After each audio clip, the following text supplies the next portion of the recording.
Assalamualaikum warahmatullahi wabarakatuh. Di sini kita akan mempresentasikan bab 11 yang berjudul sumber energi. Perkenalkan, nama saya Kanaya Pirena. Saya Ahmad Davi Paujan. Saya Muhammad Ali Rahman. Dimulai saja.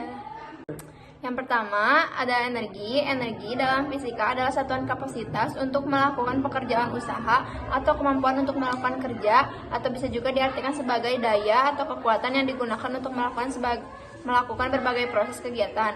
Ada beberapa macam bentuk energi seperti energi kinetik, termal, listrik, kimia, nuklir, dan berbagai bentuk energi lainnya. Hukum kekalahan energi menyatakan bahwa energi dapat diubah bentuknya, tetapi tidak dapat diciptakan atau dimusnahkan.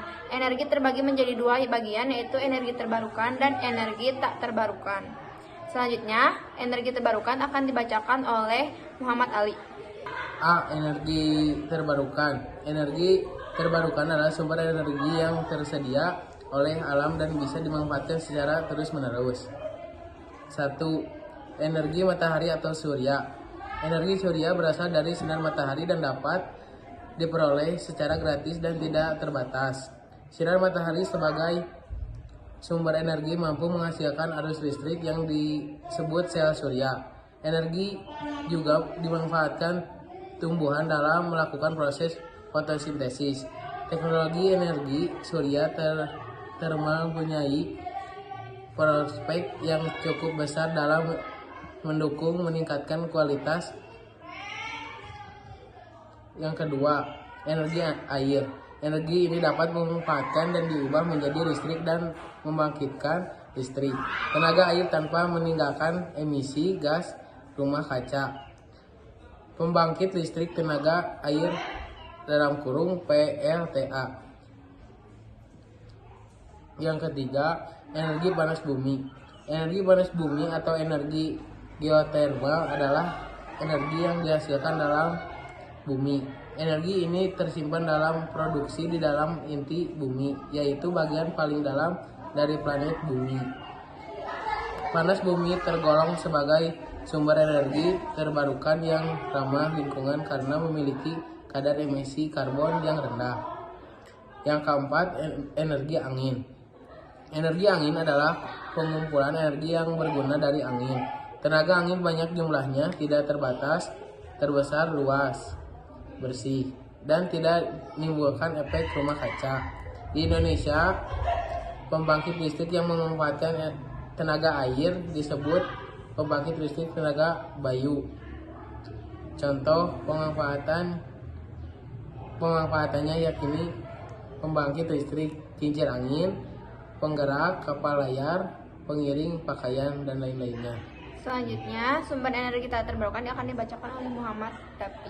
B. Sumber energi tak terbarukan. Sumber daya yang tidak dapat diperbarui adalah sumber daya alam yang tidak dapat dengan mudah diganti dengan cara alami, dengan kecepatan yang cukup, cepat untuk mengimbangi konsumsi. Contohnya adalah bahan bakar fosil berbasis karbon. 1. Minyak bumi. Minyak bumi merupakan bahan bakar fosil yang ada di dalam lapisan bumi. Pengeboran lalu memompa keluar perlu dilakukan untuk mengambilnya. Minyak bumi terbentuk dari batuan, hewan, tumbuhan yang telah mati jutaan tahun, tertimbun lumpur dan terkubur di dalam tanah, di daratan maupun di dasar laut. Paling mudah, bantuan yang membentuk minyak bumi berumur 1 juta tahun, sehingga tak mungkin untuk diperbarui dalam waktu yang dekat. 2. Gas alam. Seperti minyak bumi, gas alam atau gas bumi juga berada di dalam lapisan perut bumi. Gas ini digunakan untuk pembangkit tenaga gas atau PLTG untuk menghasilkan listrik di beberapa tempat. Selain itu, gas ini juga kemudian bisa dikemas dan kini digunakan memasak dan keperluan rumah tangga lainnya. Gas bumi terdiri dari metana sebagian besarnya, ditemukan di dekat deposit minyak bumi di bawah permukaan tanah. 3. Batu bara. Batu bara berasal dari makhluk hidup yang mati dan terkubur di bumi dari jutaan tahun yang lalu. Bahkan tercatat asal-usul batu bara dari makhluk hidup yang mati 100 hingga 400 juta tahun lalu. Bentuknya padat, berwarna hitam seperti arang, diambil dengan cara dilakukan penggalian batu bara, digunakan untuk mesin uap, dan kini masih banyak digunakan untuk membuat listrik di pembangkit tenaga listrik tenaga uap. 4. Energi alternatif.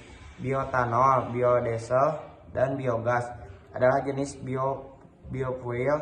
Biofuel adalah energi yang terbuat dari materi hidup, biasanya tanaman. Biofuel dianggap energi terbarukan, mengurangi peran dari bahan bakar fosil, dan telah mendapat perhatian dalam transisi ke ekonomi rendah karbon. Biogas merupakan gas yang dihasilkan oleh aktivitas anaerobik yang mendegradasi bahan-bahan organik. Bioetanol dibuat dengan teknik fermentasi biomasa seperti umbi-umbian, jagung, atau tebu, dan dilanjutkan dengan destilasi. Jenis bioetanol ini dapat digunakan secara langsung maupun tidak langsung sebagai bahan bakar. Selanjutnya, ada biodiesel adalah minyak dari tumbuhan atau hewan yang sudah dipakai sebagai alternatif atau digabung dengan minyak solar untuk mobil dan armada industri dengan mesin diesel. Biodiesel menggunakan bahan baku minyak sawit mentah, minyak nyamplung, minyak jarak, minyak kelapa, dan minyak ikan. Biodiesel dapat digunakan pada mesin diesel tanpa modifikasi. Selanjutnya ada dampak pemakaian energi. 1. Pencemaran udara.